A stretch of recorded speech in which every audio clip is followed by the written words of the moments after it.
Good morning, good afternoon, or good evening. Welcome to a very brief presentation that corresponds with the essay that we are going to be doing next. This is an essay that is rooted in causal analysis. It's one that I call Speculating about Causes. This assignment marks a departure of sorts for us. Our first assignment was, of course, the narrative, which is an expressive, a very subjective a form of writing. With this assignment, however, we move away from that kind of expressive writing and we move toward a more analytical form of writing.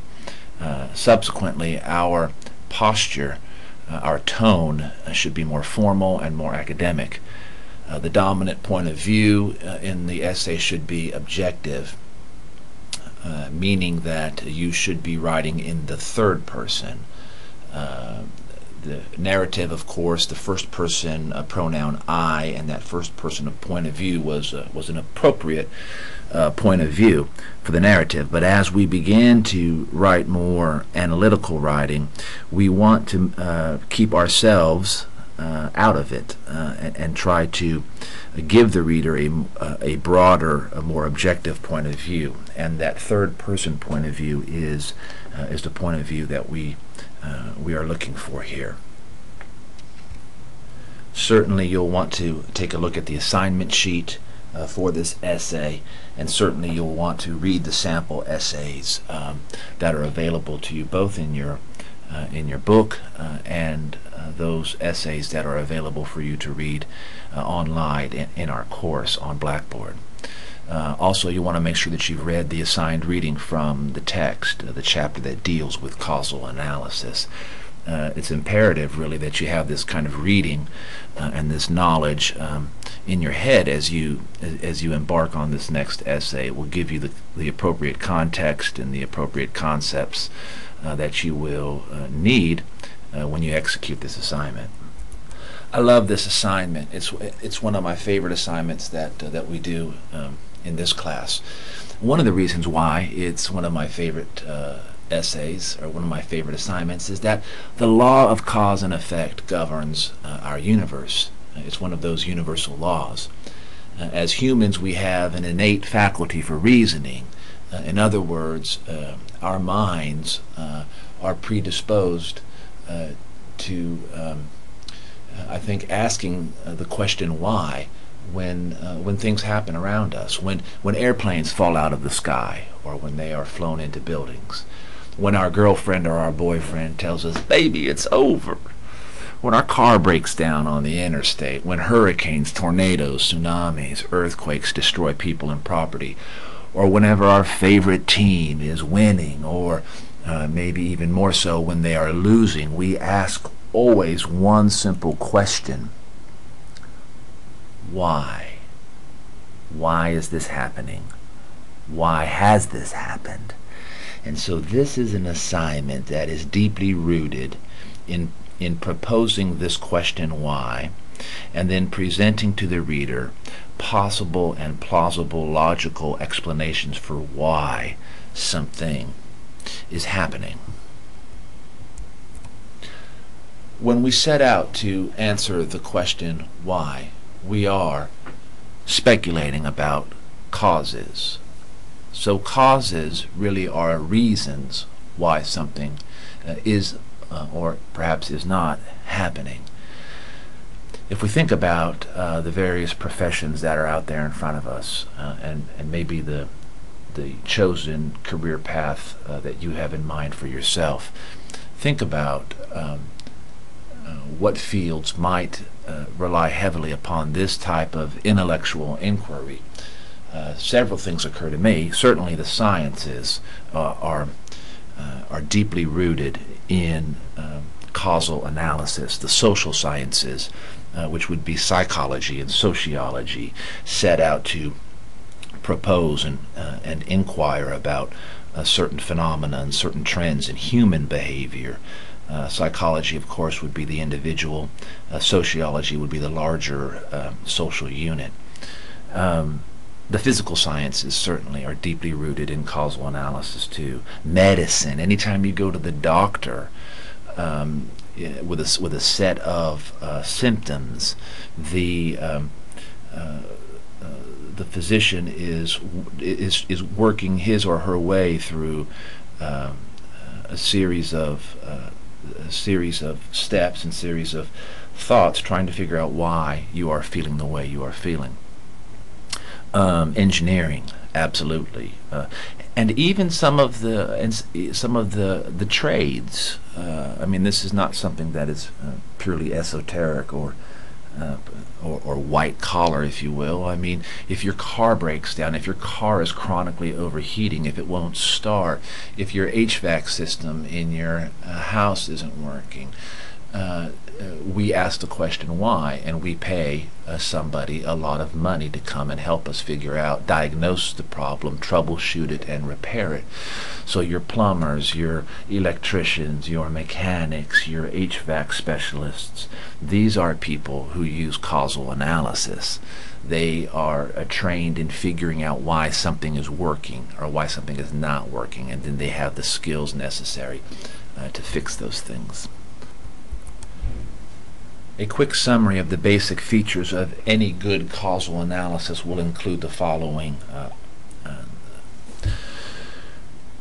A presentation of the subject.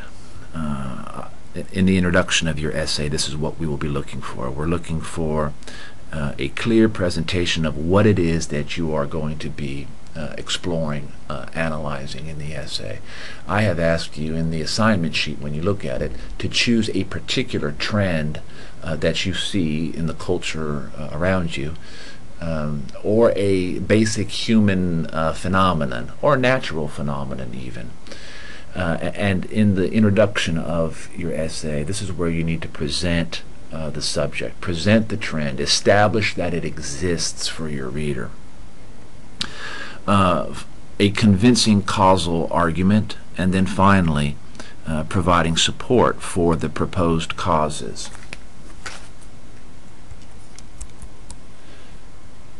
As I just mentioned, the introduction of the essay normally presents for your reader the trend or the phenomenon that you are going to be exploring in the essay.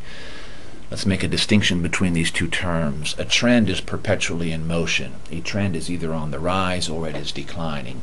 The unemployment rate, for example, is a good example of a trend. We can follow it and we can see it going up, or we can see it going down. A phenomenon, on the other hand, is a perpetual condition. It is something that is perpetually in existence.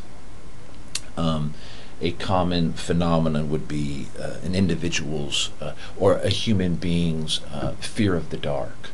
A phenomenon would be man's or humanity's belief in the supernatural, a belief in God, or the desire to follow a particular religion. This is a phenomenon. It's always been with human beings throughout the course of human history. The fear of heights, fear of the dark, things of this nature. So your introduction will lead readers to an explicitly stated thesis, which contains why you believe that the trend is on the rise or on the decline, or why you believe the phenomenon exists.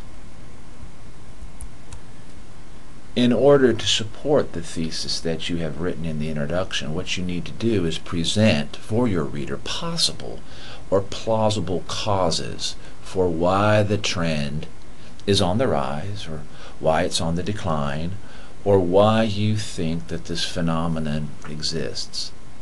These analytical observations, the support that is, are generally developed via your body paragraphs.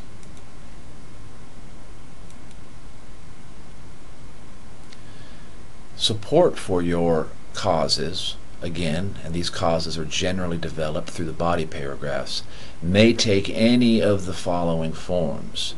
In your body paragraphs, you might provide examples and illustrations to help explain the cause that you are proposing. You might consider a brief anecdote, narrate something out of your personal experience. And if you do that, this is a place where perhaps the first person point of view would be appropriate. You might also want to describe something or use the rhetorical mode of description to sketch a portrait of one of the causes that you are proposing. The typical errors and pitfalls for this assignment, I think I mentioned in the previous presentation on the narrative, what I have found is that certain essays, certain assignments, certain rhetorical modes generally generate certain problems or certain pitfalls for students. One of the most basic pitfalls to avoid in this assignment is oversimplifying the cause. An oversimplification of the cause is precisely what it suggests.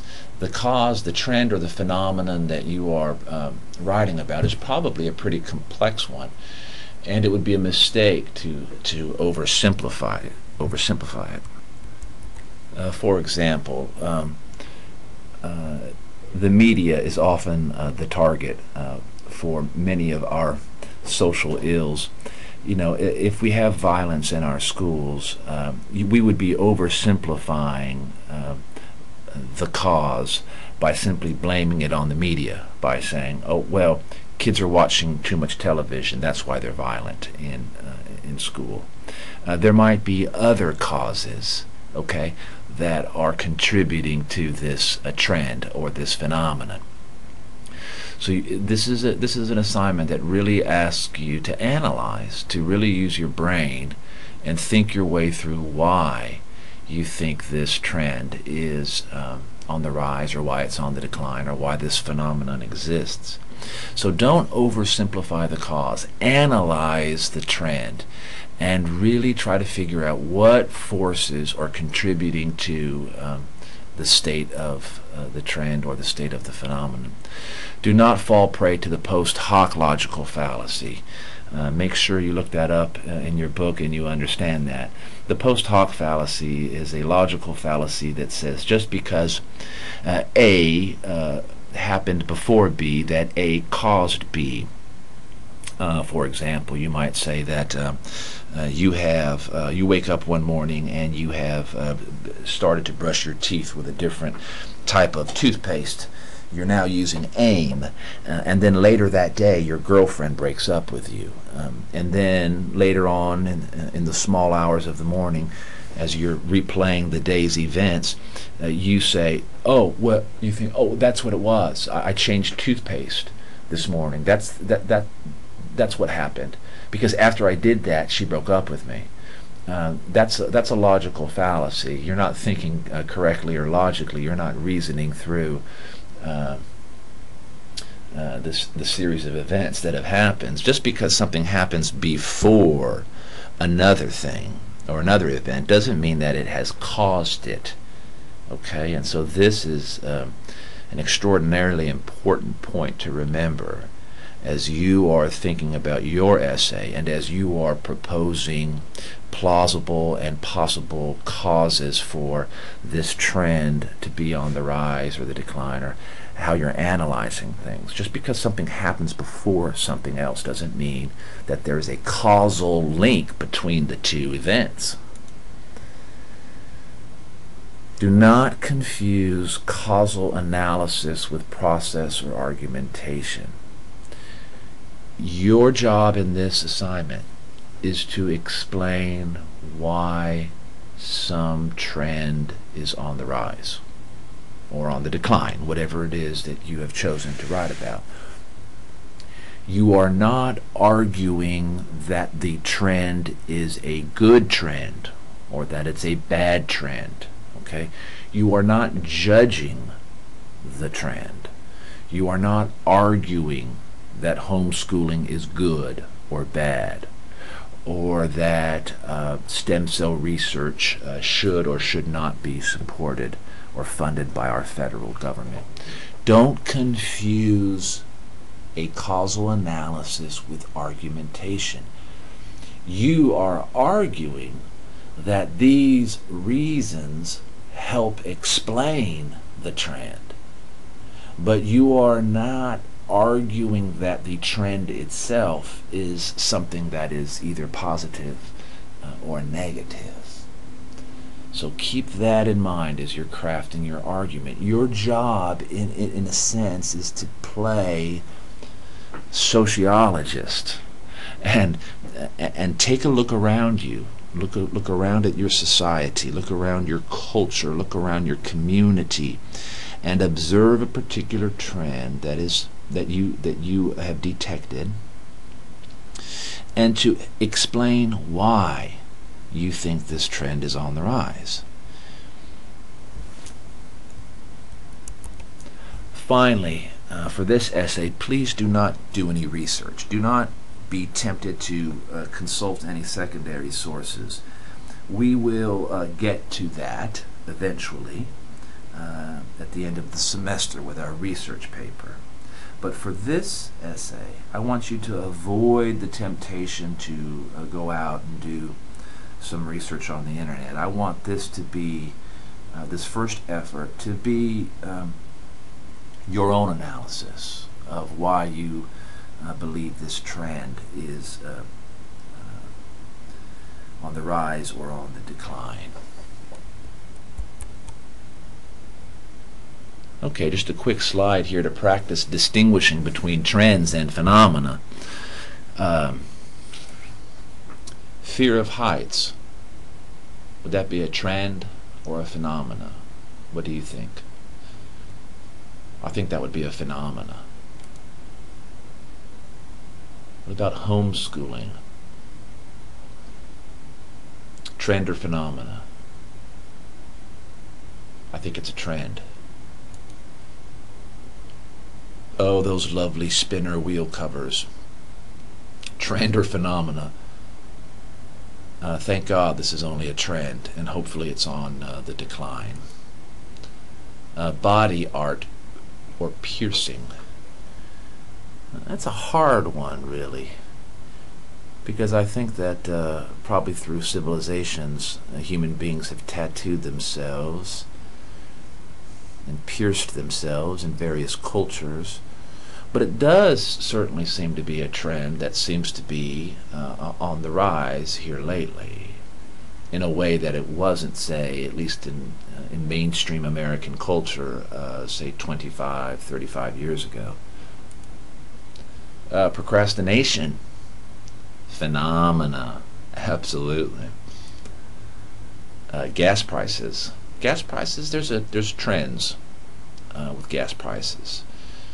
Sometimes it's trending upwards, sometimes they're trending downward. Unfortunately, the trend hasn't been going down here lately. Divorce rates would be a trend, too. Some pitfalls and trouble spots again. Again, introducing research. Don't do it. Don't do it yet. Don't start quoting surveys or statistics or secondary sources. Because chances are you will do it incorrectly, and we're just not quite ready to get into that yet. As I said, we're going to get there this semester, and in fact we may come back to this essay that we write and evolve it into the research paper, but at this point, for this essay, I don't want you to see you attempting any research. And again, mistaking causal analysis for argumentation, that's a huge trouble spot too. You're not arguing that a particular trend is good or bad. What you're setting out to do is explain why something is happening. There's no value judgment in that. Can you see that? You're simply explaining, this is why I think this is happening. This is why this series of books seems popular to me. This is why something like a social networking site like Facebook, you're explaining why it's taken off the way it has and why it's so popular. You're not necessarily saying it's a good thing or it's a bad thing. You're just trying to explain to your reader why this thing, why this trend, or why this phenomenon seems to be so prevalent as we look around. certainly this is a trouble spot too. Not linking the causes to make your point. You have to establish the causal link between the proposed reason or cause and the trend itself. Okay, and that's really where the analysis comes in, is in the explanation in your body paragraphs. You have to establish that link, explain for your reader, establish that link between this proposed cause and the overarching trend that you have identified. Remember, if you ever have any questions, please don't hesitate to send me a message or to post them on the discussion board, and I'll do everything I can to help you. All right? Until next time, take care of one another and be kind to each other.